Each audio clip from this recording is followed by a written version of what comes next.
C'est pour le changement, c'est pour le changement, c'est pour le changement. Parti de la rupture, parti de la résilience, parti de combat. Nous voulons recevoir l'homme du moment, les frimeurs de la Ligue des Jeunes. Les frimeurs de la Ligue des Jeunes. Les camarades des parfaits sont là. Assez vivant! Assez vivant! Assez vivant! Viva! 2028, Jean-Marc Kaboul, président de la République, encore. Merci beaucoup. On peut prendre place. Distingué cadre de l'Alliance pour le changement. Chers camarades membres de la Ligue des Jeunes, mesdames et messieurs, c'est avec immense honneur et une profonde reconnaissance que je prends la parole devant vous aujourd'hui à l'occasion de cette journée que nous avons baptisée Journée de l'éveil de conscience, sous l'initiative courageuse et responsable de la Ligue de Jeunes de l'Alliance pour le changement. Permettez-moi avant toute chose de féliciter le comité directeur national de la Ligue de Jeunes qui traduit une prise de conscience collective, mais surtout une volonté réelle de préparer et d'accompagner la jeunesse congolaise dans la construction de son avenir. Le thème qui nous rassemble ce jour est plus qu'interpellant. La jeunesse congolaise face à son avenir. Il ne s'agit pas d'une simple phrase décorative, mais bien d'une question fondamentale, d'un appel, d'une alerte à tous les jeunes de notre pays. Chers jeunes, nul ne peut ignorer que nous vivons dans un monde en perpétuelle mutation où les défis sont nombreux, mais où les opportunités existent également. En République démocratique du Congo, notre avenir ne dépend ni des discours ni des promesses des politiciens, mais de bien notre capacité à nous organiser, à nous instruire et à nous responsabiliser. Lorsque nous parlons de l'avenir de l'Alliance pour le changement, ou lorsque nous parlons de l'avenir de la jeunesse congolaise, nous parlons de l'avenir du Congo lui-même. Nous parlons de paix, de démocratie, de prospérité, de dignité et de justice sociale. Mais avant d'y parvenir, il faut, chacun d'entre nous, accepter de s'éveiller, de sortir de l'ignorance et de l'indifférence. C'est pourquoi cette journée de l'éveil de conscience est capitale. C'est une étape vers la libération mentale, vers l'engagement citoyen, vers l'action constructive. Il est temps d'aborder l'une des grandes préoccupations de cette journée, la place et le rôle de la jeunesse dans la vie politique. Pendant des décennies, la politique en République démocratique du Congo a été confisquée par une élite vieillissante qui trop souvent a oublié des aspirations profondes de la jeunesse. Pourtant, le jeune représente la majorité démographique de notre pays. Nous sommes la force vive, l'énergie, l'avenir. Mais être majoritaire en nombre ne suffit pas. Il faut être présent dans le débat, dans les décisions, dans les institutions. Il faut que la jeunesse se forme et s'engage dans la gestion de la cité. La politique ne doit pas être perçue uniquement comme intérêt de conflit et d'intérêt personnel. Elle est d'abord et avant tout un espace d'organisation sociale, un instrument de transformation de la société. Chers jeunes, nous devons refuser d'être des spectateurs. Nous devons être des acteurs, des bâtisseurs, des sentinelles de la démocratie. Le changement, mes chers amis, ne tombe pas du ciel. Il ne s'obtient pas par la magie des discours. Le changement est le fruit d'une lutte, d'un combat de longue haleine. Je disais tantôt, le changement, mes chers amis, ne tombe pas du ciel. Il ne s'obtient pas par la magie des discours. Le changement est un fruit d'une lutte, d'un combat de longue haleine, d'une mobilisation permanente.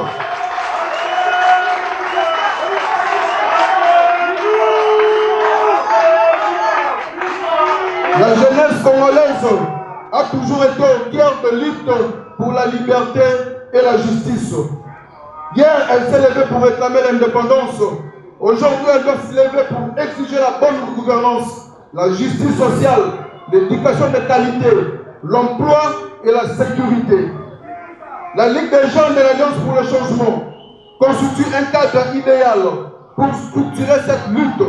Ensemble, unis, conscients de notre mission historique, nous devons 1. Exiger des réformes sérieuses.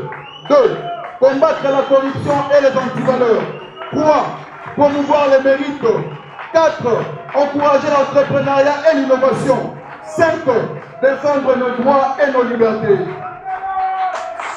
Mais la lutte pour le changement exige aussi discipline, stratégie et persévérance. Le désordre et la violence ne mènent qu'à la régression.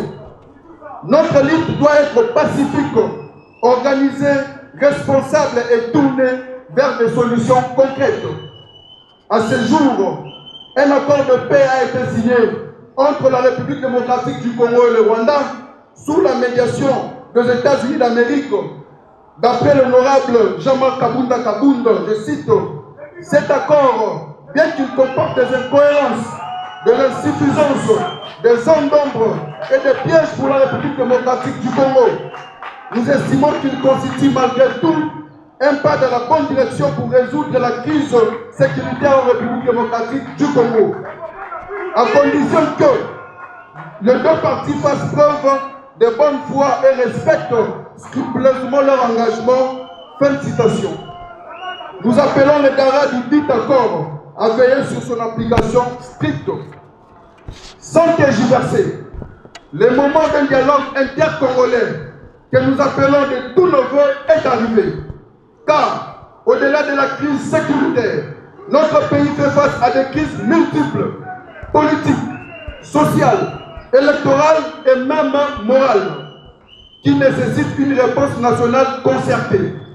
L'accord entre Kinshasa et Kigali ne pourra réellement contribuer à la résolution durable de la crise que si et seulement si la classe politique congolaise accepte de se parler, de bâtir une véritable cohésion nationale et de baliser la voie des élections crédibles organisées dans les délais constitutionnels. Toute lutte rencontre des obstacles, des changements que nous espérons effrénés par le tribalisme, les divisions inutiles, l'ignorance, la manipulation, la peur, le fatalisme, le découragement face aux échecs, la corruption et les systèmes mafieux. Mais ces obstacles ne sont pas insurmontables. L'histoire nous renseigne que chaque génération a son combat et ses défis. À nous, la jeunesse congolaise, de refuser le pessimisme, de rejeter la résignation. Nous devons, à travers l'éducation, la solidarité et la détermination, bâtir un Congo où les jeunes auront toute leur place. Un Congo où le changement sera possible. Un Congo digne de ses enfants. Chers jeunes, l'avenir ne se construit pas demain, elle se prépare aujourd'hui. Et c'est par des actions comme cette journée de l'éveil de conscience que nous avançons vers cet avenir meilleur. La jeunesse congolaise ne doit plus être instrumentalisée, elle doit être actrice de son propre destin.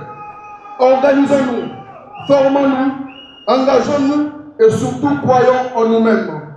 Comme disait Patrice Emery Lumumba, l'histoire du Congo sera écrite par les Congolais eux-mêmes. Et moi je vous le dis aujourd'hui, l'histoire de demain sera écrite par la jeunesse congolaise, éveillée, organisée et déterminée. La jeunesse n'est pas une période de la vie, c'est un état d'esprit. On ne devient pas vieux pour avoir vécu un certain nombre d'années, on devient vieux parce qu'on a déserté son idéal. La jeunesse est un trésor inestimable. C'est en la mettant à l'épreuve que nous pouvons en extraire toute sa valeur. Notre action devra se reposer sur le pilier solide dont le premier se résume par l'unité. Comme consacré à la mission de la Ligue des jeunes, l'unité de la jeunesse et l'Alliance pour le changement est un facteur incontournable pouvant garantir nos chances de succès. Unis, nous sommes plus forts. Comme dit notre slogan de la Ligue des jeunes, main morale. On doit avoir conscience qu'un royaume divisé Merci, merci camarade. On doit avoir conscience, un royaume divisé contre lui-même ne peut prospérer. Et je m'engage à maintenir la proximité avec toute composante de notre jeunesse afin de conserver notre unité. À ce titre, nous consacrerons une journée dédiée à la jeunesse de l'Alliance pour le changement qui symbolisera notre force et notre capacité à agir. Je tiens également à féliciter toute la Ligue des jeunes de l'Alliance pour le changement dans son ensemble pour son engagement remarquable et son travail acharné dans l'organisation de ses activités, telles que les causeries morales.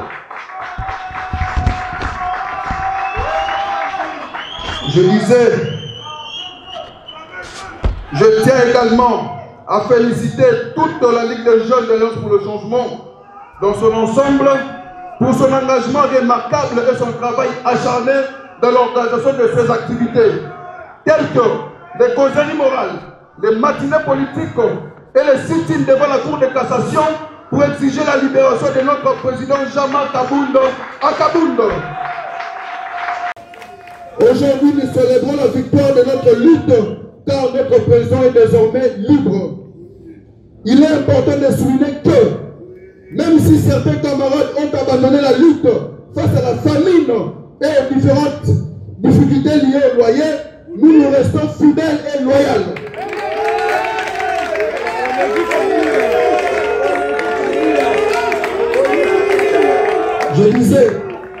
Je disais, il est important de souligner que, même si certains camarades ont abandonné la lutte face à la famine et aux difficultés liées au loyer, nous restons fidèles et loyaux. À cet effet, nous mettons en garde toute personne qui voudrait foutre l'un des efforts consentis. Nous restons déterminés à poursuivre notre combat jusqu'à la conquête des pouvoirs. Ensemble, nous continuerons à avancer pour une cause qui nous unit, qui vaut la peine d'être défendue. Que vive la Ligue des jeunes de l'Alliance pour le changement, que vive la jeunesse responsable et engagée, que vive le président Jean-Marc Kabound à Kabound. Demain sera meilleur.